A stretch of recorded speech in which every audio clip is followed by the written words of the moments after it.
Hey there everyone, Nancy and Owen and River and I bringing you a very short video on one move, two different ways to do, especially if you spend a lot of time sitting. So let's get to it.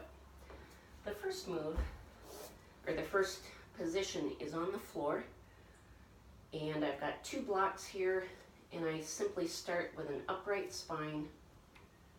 Front leg is extended, and I move into a lunge.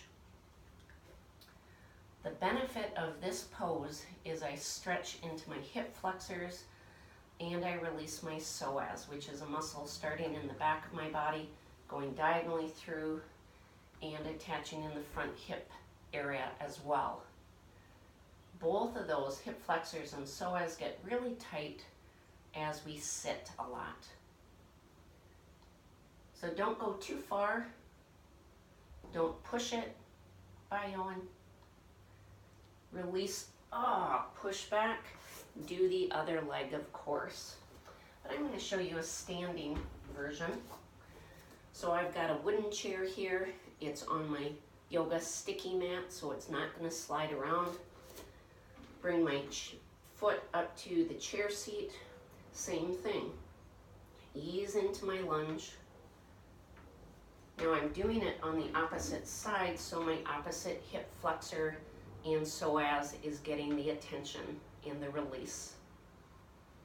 I'm not pushing, I'm not forcing, I'm simply releasing and breathing into it. Exhale, I push back, and I'm done. Maybe I just do a little bit of hip releasing, a little bit of arm swings.